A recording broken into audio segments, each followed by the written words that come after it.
Hello bankers, welcome to FinBank Academy. Today we are going to discuss one of the important and easiest topic, that is what depreciation. జనరల్గా మనకు depreciation అనేది బాగా తెలిసిన వర్డే. It's not a new word. జనరల్గా మనం daily యూజ్లో వాడుతుంటాం depreciate అవుతుంది అనేది. ఏదైనా నాకు అపార్ట్మెంట్ కొన్నారనుకుంటే, అంటే ఒకప్పుడు వాడేవాళ్ళు, ఇప్పుడు కాదు. అపార్ట్మెంట్ ఇస్ డెప్రిషియేషన్ వాల్యూ అని, లేదా కార్ అండ్ ఏదైనా కొన్నాం అనుకుంటే ఇట్స్ డెప్రిషియేషన్. డెప్రిషియేషన్ అంటే ఏంటి? మన అచ్చమైన తెలుగులో చెప్పాలంటే తరుగుదల, అంతే కదా. అంటే దాని వాల్యూ తగ్గుతుంది అని అర్థం. But as per the text book definition, it is what? It is the part of the cost. It is the part of the cost of the fixed asset to its owner which is not recoverable when the asset is finally put out of use of by him. అంటే ఏంటి? ఒక fixed asset తీసుకుంటారు. Fixed asset తీసుకున్నప్పుడు కొంత value అనేది ప్రతి year contribute చేసుకుంటారు. At the end వచ్చేసరికి దాని వాల్యూ 0 అంతే. అంటే ఏమీ లేదండి, ఒక మొబైల్ ఫోన్ తీసుకున్నారు మీరు, ఓకేనా, ఒక 10,000 కొన్నారు. 10,000 కొన్నప్పుడు ఇదేమవుతుందంటే 5 years వాడదాం అనుకున్నారు. 5 years వాడదాం అనుకుంటే అది ప్రతి ఇయర్ ఎంత తగ్గినట్టు? 2,000 తగ్గినట్టు, అంతే కదా. అంటే ప్రతి ఇయర్ 2,000 రూపీస్ ఈ మొబైల్ వాడడం వల్ల నాకు తగ్గుతుంది. అట్ ద ఎండ్ 5 years వచ్చరికి నా దగ్గర 0 రూపీస్ ఉంటుంది, అంతేనా. That is what depreciation is. It's a part of operating cost and its reduction in the value of asset. Got it? Next, what are the causes for the depreciation? The first one is what? Wear and tear, అంటే తరుగుదల. మనకు తెలుసు కదా, mobile phone కానీ, car కానీ, ఏదైనా మనం వాడుతున్నాం కదా, మిషనరీ కానీ వాడుతున్నాం కదా, దాని వాల్యూ తగ్గుతుంది. Second is what? Mere passage of time. Mir passage of time అంటే టైం గడిచే కొద్ది దాని వాల్యూ అనేది తగ్గిపోతుంటుంది. లైక్ మీరు ఒక కార్ కొనుక్కున్నారు, అది 2025లో కొన్నారు. 27లో మీరు అసలు పూర్తిగా దాన్ని తిరగలేదు, ఈవెన్ 1 kilometer కూడా తిరగలేదు. 25లో కొన్నారు, 28లో అమ్మారు అనుకో, నేను తిరగలేదండి అంటే ఎవరైనా కార్ కొనే రేటుకి కడతారా? కట్టరు. అప్పుడు కొంత తగ్గించే నీకు వాల్యూ పే చేస్తారు. That is what? Mere passage of time. Third one is what? Obsolescence. Obsolescence అంటే న్యూ ఇన్వెన్షన్. ఇప్పుడు మీ దగ్గర ఒక దాన్ని ఏమంటారు, ఫ్లాష్ డ్రైవ్, మన చిన్నప్పుడు యూజ్ చేసాం కదా, CD drive. For example CD drive ఉంది, చాలా మంచిది, బ్రాండ్ న్యూ సోనీ తీసుకున్నారు. ఎప్పుడు? 2010 2011 ఇంకా బిఫోర్ తీసుకున్నారు. నేను అప్పుడు అంత వాల్యూ కొన్నాను. అప్పుడు అదే బహుశా ఐ థింక్ 2 మూవీస్ ఎంతో లోడ్ అయ్యేవి అందులో, అంత కొన్నాను. ఇప్పుడు అంతే వాల్యూ నమ్ముతాను అంటే ఎవరైనా తీసుకుంటారా? Because it's an obsolescent. దానికన్నా అడ్వాన్స్ టెక్నాలజీ ఇప్పుడు వచ్చేసింది, అది ఇప్పుడు ఎవరికి అవసరం లేదు. That is what obsolescence. Fourth one is what? Accident. నువ్వు ఎంత బ్రాండ్ కార్డ్ తీసుకుని రోడ్డు మీద యాక్సిడెంట్ అయినప్పుడు దాని వాల్యూ ఆటోమేటిక్గా పడిపోతుంది. Fifth one is fall in market price. ఇది more important. Fall in market price. ఇప్పుడు మీరు ఫర్ ఎగ్జాంపుల్ గోల్డ్ అయితే కమోడిటీ లేదా స్టాక్ ప్రైస్ తీసుకున్నారు, చాలా హై వాల్యూ కొన్నారు, నెక్స్ట్ సడన్గా డౌన్ అయిపోయింది. నేను హై వాల్యూ కొన్నాను కదా, ఈరోజు నేను ఆ వాల్యూకి అమ్ముతానంటే ఎవరు తీసుకోరు. ఇంకా these are the causes for the depreciation. And why should we maintain the depreciation? Depreciation అసలు మనం ఎందుకు తెలుసుకోవాలి? The first and foremost reason is what? To know the correct profit. This is more important. Actual accounting concepts and convenience అని ఒక chapter ఉంటుంది, మీకు first are second నాకు ఎగ్జాక్ట్గా గుర్తులేదు. అందులో మనం మెన్షన్ చేసి ఉంటుంది కరెక్ట్ ప్రిన్సిపల్స్ ఫాలో అవ్వాలి, ఎథికల్స్ ఉండాలి అని. So to know the correct profit. ఇప్పుడు మన బిజినెస్ మనం కరెక్ట్గా ఎవాల్యుయేట్ చేసుకోగలిగితే కదా కరెక్ట్ ఫీడ్బ్యాక్ వస్తుంది, నెక్స్ట్ ఎక్కడ రాంగ్ చేసామో తెలుస్తుంది. అంతేకాని ఇప్పుడు డెప్రిషియేషన్ ఉంది, నేను మెషినరీ కొన్నాను, ఎవరు క్యాలిక్యులేట్ చేస్తారు ప్రతి సంవత్సరం ఇంత పోయిందని, నేను కలిపెత్తాను అసెట్స్లో అంటే that's your wish. But auditor వచ్చినట్టు పట్టుకుంటాడు. Correct. And to show the correct financial position. నువ్వు ఓకే, కానీ నీ స్టేక్ హోల్డర్స్ ఉంటారు కదా, ఐ మీన్ మన కంపెనీలో షేర్స్ పర్చేస్ చేసిన ఉంటారు కదా, they know what's happening in the firm, they should know కదా. సో వాళ్ళకి మన కరెక్ట్ ఫైనాన్షియల్ పొజిషన్ ప్రొజెక్ట్ చేయాలంటే we have to calculate the depreciation. Next, to make the provisions for the replacement of asset. This is most important. ఇప్పుడు ఒక machinery కొన్నాం, ఆ machinery 10 yearsలో దాని life time అయిపోతుంది. ఇప్పుడు ఒక కరెక్ట్ బిజినెస్ మ్యాన్ ఏం చేస్తాడు, ఇది కొన్నప్పుడే ఇంకొక 10 years తర్వాత నాకు ఎలాంటి మిషనరీ లేదా దీనికన్నా అడ్వాన్స్ మిషన్ అవసరం అవుతుందని దానికోసం సెపరేట్గా కొంత అమౌంట్ దాచిపెట్టుకుంటాడు. That is what provisioning. అలా ప్రొవిజన్ పెట్టుకోవడానికి కూడా డెప్రిషియేషన్ అనేది కారణం అవుతుంది. అంటే these are the reasons why should know about the depreciation and we should maintain about the depreciation. Okay, ఇక్కడ కీ పాయింట్స్ అని నేను మెన్షన్ చేస్తాను. These are very much important in the prospect of exam point of view. చాలా చాలా important. ఇవి మీకు క్వశ్చన్స్గా వచ్చే chances అనేవి ఎక్కువ ఉంటాయి. First is what, it's non cash expenses. ఎందుకంటే ప్రతి ఇయర్ నీకు మైనస్ అవుతుంది బట్ క్యాష్ బయటకు వెళ్ళట్లేదు. That is what non cash expenses. And it reduce the profit not the cash. This is most important. Depreciation అనేది ప్రాఫిట్ అండ్ లాస్ అకౌంట్ నుంచి debit చేస్తాము, క్యాష్ని హ్యాండ్తో సంబంధం లేదు. And it is shown in the PNL account. It is also most important. మీకు కింద ఇస్తాడు which are the following should be shown in the PNL account అని. దాంట్లో depreciation the correct answer.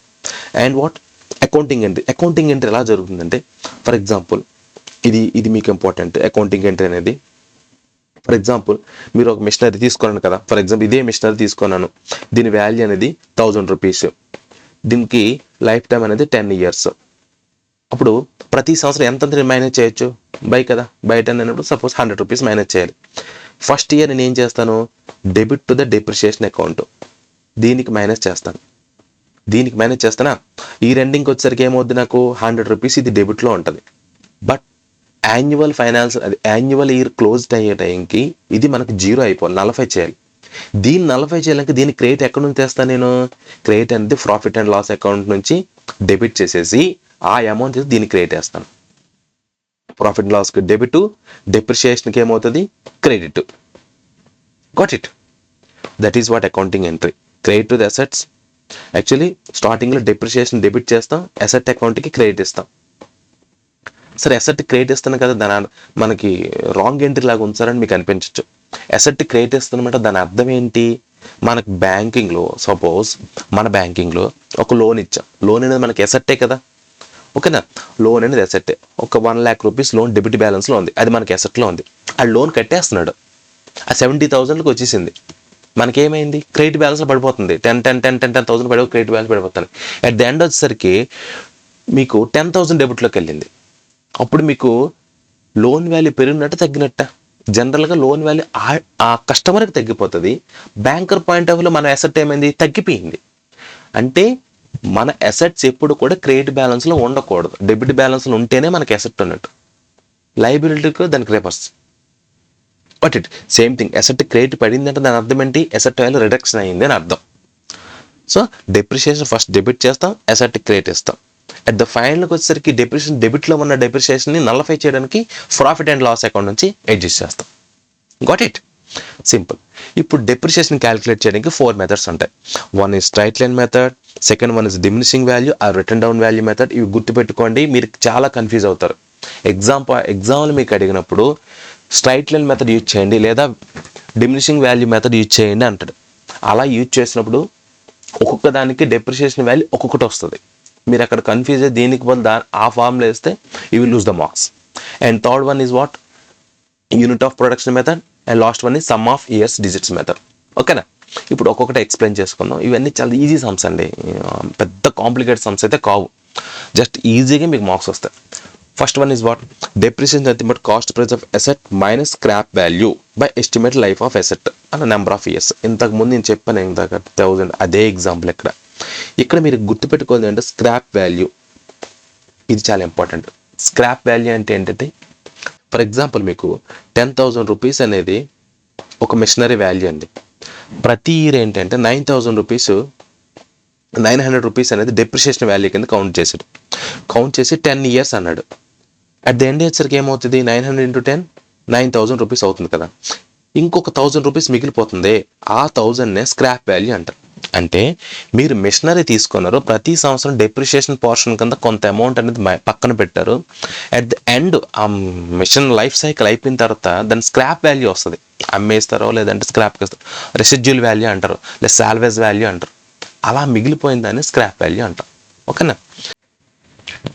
Let us discuss with the straight line method.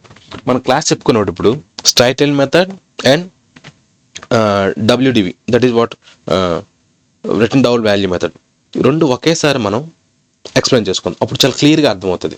Okay, దీనికి ఏమి ఉండదండి, చిన్న slight difference ఉంటుంది. ఇప్పుడు ఇక్కడ ఉన్న పైన ఎగ్జాంపుల్ చూడండి. 2/10/2025లో ఒక అతను 6 lakhs పెట్టి ఒక క్రేన్ పర్చేజ్ చేశాడు, ఓకేనా. దాని డెప్రిసియేషన్ వాల్యూ వచ్చేసి 10% ఎవ్రీ ఇయర్ కట్ అవుతుంది. అయితే డెప్రిసియేషన్ అకౌంట్ అనేది యాజ్ ఆన్ 31/3/2028 ఏ బ్యాలెన్స్లో ఉంటుంది, దాని అమౌంట్ ఎంత ఉంటుంది అని అడిగాడు. సింపుల్గా చెప్పాలంటే 2025 పర్చేజ్ కాబట్టి 2.5 years తర్వాత దాని డెప్రిసియేషన్ వాల్యూ ఎంత అని అడిగాడు, అంతే కదా. ఇప్పుడు మెయిన్ అమౌంట్ ఎంత మనకి 6 lakhs rupees కదా. మెయిన్ అమౌంట్ 6 lakhs అయినప్పుడు ఇక్కడ ఎంత పర్సంటేజ్ 10%. 10% అంటే ఎంత వస్తుంది 60,000 rupees వస్తుంది కదా. స్ట్రైట్ లైన్ మెథడ్లో వచ్చేసరికి ప్రతి సంవత్సరం కూడా 60,000 rupees అనేది మైనస్ చేస్తూ ఉంటాము. ఎవ్రీ ఇయర్ 60,000 rupees అనేది మైనస్ చేస్తూ ఉండాలి. From which value, from 6 lakhs. Got it కదా. 10% అన్నాడు. బట్ ఫస్ట్ ఇయర్ ఏం చేస్తాము, ఫస్ట్ ఇయర్ అనేది ఈ పర్చేస్డ్ ఆన్ 2/10/2025 అంటే the percentage 10% per annum. 10% per annum అంటే సంవత్సరానికి 10%. కానీ ఇతను అక్టోబర్లో తీసుకున్నాడు. సో అక్టోబర్ నుంచి మార్చికి ఎంత వస్తుంది మీకు 6 months మాత్రమే ఉంటుంది. 6 months అంటే ఇట్ విల్ హార్డ్లీ ఛార్జెస్ 5% తీసుకుంటాం. అంటే first year we will take 30,000 rupees, second year 60,000 rupees, third year 60,000 rupees we will take. What it under straight line method కదా. అంటే ఇప్పుడు మనం ఫర్ ఎగ్జాంపుల్ 6 lakhs నుంచి ఫస్ట్ ఇయర్ ఎంత minus చేస్తాం మనం, 30,000 మైనస్ చేస్తాం కదా. 6 lakhs నుంచి ఫస్ట్ ఇయర్ మైనస్ 30,000 అంటే ఎంత వస్తుంది 5,70,000 వస్తుంది. ఇది యాజ్ ఆన్ 31/3/26కి ఇది కదా. నెక్స్ట్ ఇంకొక 60,000 నెక్స్ట్ ఇయర్ మైనస్ చేస్తాం, అప్పుడు ఎంత వస్తుంది 5,10,000 వస్తుంది. ఇది 27కి. నెక్స్ట్ ఇంకో 60,000 మైనస్ చేస్తాం ఆ నెక్స్ట్ ఇయర్, ఎంత వస్తుంది 4,50,000 రైట్. 4,50,000 ఇది 28కి. ఈ 4,50,000 అనేది ఏంటంటే మిషనరీ వాల్యూ. డెప్రిషియేషన్ అమౌంట్ అంటే ఎంత వస్తుంది 30,000 + 60,000 + 60,000 అంటే 66, 120 + 30 150 rupees, 1,50,000 rupees డెబిట్లో ఉంటుంది. దేనికి డెబిట్లో ఉంటుంది, డెప్రిషియేషన్ అకౌంట్ డెబిట్లో ఉంటుంది కదా. అర్థమైనా. This is under straight line method, స్ట్రైట్గా పోవడమే. And second one is what, written down value method. Return down value మెథడ్లో ఇది సేమ్ యాజ్ ఇట్ ఈజ్ ఉంటుంది. కాకపోతే ఇక్కడ ఒక చిన్న తిరకాసు ఏంటంటే ఇక్కడ 6 lakhs కదా మనకి, 6 lakhs మిషనరీ వాల్యూ కదా, 10% మైనస్ చేయాలి కదా. ఫస్ట్ ఇయర్ 10% మైనస్ చేస్తే ఎంత వస్తుంది, ఫర్ ఎగ్జాంపుల్ ఈ క్యాలిక్యులేషన్ ప్రకారమే ఫస్ట్ ఇయర్ 10% మైనస్ చేస్తే 10% పర్ యానం కాబట్టి 30,000 తీసుకున్నాం, బాగానే ఉంది. అంటే ఈ రెండింగ్లో వచ్చేసరికి ఎంత వస్తుంది 5,70,000 మిషనరీ వాల్యూ అయ్యింది కదా. నెక్స్ట్ 10% వచ్చేసరికి ఈ 5,70,000 10% మైనస్ చేసుకుంటాం, 6 lakhs నుంచి తీయం. That is what important here. దీనికి డిఫరెన్స్ ఏంటంటే ఇక్కడ ఎంతైతే మిషనరీ వాల్యూ ఉంటుందో దాని నుంచి 10% క్యాలిక్యులేట్ చేస్తాం. బట్ ఎస్ఎల్ఎంలో స్టార్టింగ్ నుంచి, అంటే సింపుల్గా చెప్పాలంటే ఇది సింపుల్ ఇంట్రెస్ట్, ఇది కాంపౌండ్ ఇంట్రెస్ట్, అవే మోడల్ ఉంటాయి. ఇప్పుడు 5,70,000 10% అంటే ఎంత వస్తుంది 57,000. ఈ 57,000 నుంచి మైనస్ చేయాలి మనం, మళ్ళీ 5,70,000 నుంచి 57,000 మైనస్ చేస్తాం, సంథింగ్ ఎంతో కొంత వాల్యూ వస్తుంది కదా. మళ్ళీ వచ్చిన దానిలో మళ్ళీ నెక్స్ట్ ఇయర్ 10% మైనస్ చేస్తాం. మీకు అర్థమైంది రెండు క్యాలిక్యులేషన్లు. ఒక దానిలో ఏంటంటే మెషినరీ వాల్యూ ఎంత ఉంటుందో దాని నుంచే మైనస్ చేస్తాం. సెకండ్ దానిలో ఏంటంటే నెక్స్ట్ ఇయర్ వస్తున్న వాల్యూ, రెసిడ్యూ వాల్యూ మీద మాత్రం మైనస్ చేస్తాం. వాట్ ఇట్, ఈ రెండు మెథడ్స్ అర్థమయ్యాయి అనుకుంటా. Next is what, third one unit of production method. ఇది కొంచెం కాంప్లికేటెడ్ అనిపిస్తుంది, బట్ నాట్ కాంప్లికేటెడ్. ఇది మీకు సమ్ బట్టి చెప్తాను. మీరు ఈ ఫార్ములాస్ చూడొద్దు, ఫార్ములా చూస్తే మీకు అసలు పూర్తిగా కన్ఫ్యూజ్ అవుతాం. అది మనకు కొంచెం కాంప్లికేటెడ్గా అనిపిస్తాయి ఫార్ములాస్ అనేవి, ఓకేనా. ఇప్పుడు చూడండి, ఈ కంపెనీ పర్చేజ్ పెన్ ప్రొడక్షన్, ఒక పెన్ ప్రొడక్షన్ మిషన్ పర్చేజ్ చేస్తుంది. దాని కెపాసిటీ వచ్చేటికి 1 lakh pens అది ప్రొడ్యూస్ చేయగలదు కదా. దాని తర్వాత స్క్రాప్ అయిపోద్ది. దాని ప్రైస్ ఎంత 50,000 rupees, scrap value 5,000 rupees. Scrap value అంటే ఏంటి, లాస్ట్లో అది ఎంత వెళ్ళిపోతే అది ఫస్ట్ ఇయర్ 20,000 పెన్స్ మ్యానుఫ్యాక్చర్ చేసింది. అయితే depreciation value at the year ending ఎంత ఫస్ట్ ఇయర్లో అడిగేసాడు, గోలే లేదు. ఫార్ములా చూడండి, actual production or usage during the period by total expected production into total depreciation amount. Simple, actual production by estimated production, ఓకేనా, into what, depreciable amount. Depreciable amount ఇది important. Depreciable amount అంటే ఏంటి sir అంటే, ఇప్పుడు purchase మన price ఎంత అనుకున్నాం, total price 50,000 కదా. 50,000 యాక్చువల్లీ మనం కొనుక్కున్నాం, కానీ ఈ 50,000 at the end scrap value మనం 5,000కి అమ్మేస్తున్నాం కాబట్టి మన మిషనరీ ఎంత పడినట్టు, 45,000 పడినట్టు. This is what depreciable amount అంటే original amount minus salvage value or scrap value కదా. ఇప్పుడు ఇది ఫస్ట్ ఇయర్లో ఎంత ప్రొడ్యూస్ చేసింది, యాజ్ పర్ ఫార్ములా ప్రకారం యాక్చువల్ ప్రొడక్షన్ ఎంత ఫస్ట్ ఇయర్లో 20,000 pence sorry, by total production ఎంత, దీని కెపాసిటీ ఎంత total 1 lakh into depreciable amount ఎంత 45,000. అప్పుడు మనకి ఎంత వస్తుంది, 4 zeros గాన్, 1లో 5 1 9,000 రూపీస్. అంటే ఫస్ట్ ఇయర్ మనం మైనస్ చేయాల్సిన అమౌంట్ 9,000 రూపీస్. దేంట్లో నుంచి, 50,000 రూపీస్లో నుంచి. అదే కదా మన పర్చేజ్ ప్రైస్. 50,000 90,000 మైనస్ చేసేస్తే మన డెబిట్ బ్యాలెన్స్ ఎంతలో ఉంటుంది, డెప్రిసియేషన్ అకౌంట్ 41,000 ఉంటుంది కదా. అదే వాడు అడిగాడు. Got it. యాక్చువల్ ప్రొడక్షన్ ఎంత, టోటల్ ప్రొడక్షన్ ఎంత, డెప్రిషియబుల్ వాల్యూ ఎంత, ఈ మూడు మీకు తెలిస్తే ఈ సమ్స్ కూడా ఈజీగా అర్థమైపోతాయి. Next last one method, sum of the year digit method. ఇది కొంచెం టిపికల్గా అనిపిస్తుంది, దీనికి ఫార్ములా పాడు ఏం ఉండవు, సరదా కూడా ఉంటుంది, ఒక్కదానికి కొంచెం డిఫరెంట్గా ఉంటుంది. ఇది ఏంటి అంటే, సపోజ్ ఒక 5,000 ఒక మిషన్ కొనుక్కున్నావు, that is the worth of 5,000 rupees. దాంట్లో 200 rupees salvage value or nothing but scrap value ఉంది. 3 years దాని లైఫ్ టైం ఉంది. దీన్ని ఎలా క్యాలిక్యులేట్ చేస్తాం అంటే, ఎన్ని ఇయర్స్ ఇచ్చాడు అనుకోండి, ద లైఫ్ సైకిల్ 3 years ఇచ్చాడు అనుకోండి, 3 years అంతే 3 + 2 + 1 ఎంత 6. ఇది పేర్లోనే sum of the year, sum of the digits method. ఎన్ని ఇయర్స్ వస్తే దాన్ని విడిచి వస్తాం. 6 అంతే 6 + 5 + 4 + 3 అంటే మనం చిన్నప్పుడు నేర్చుకున్నాం కదా, n ఫ్యాక్టోరియల్ అలా అనమాట. 3 years ఇస్తే 3 నుంచి కౌంట్ చేస్తాం, 3 2 1. 5 ఇస్తే 5 4 3 2 1. దాని సమ్ ఎంత వస్తుంది అంతా. ఇప్పుడు ఏం చేస్తాం, అది పక్కన పెట్టండి. 6 వచ్చింది కదా, పక్కన పెట్టండి.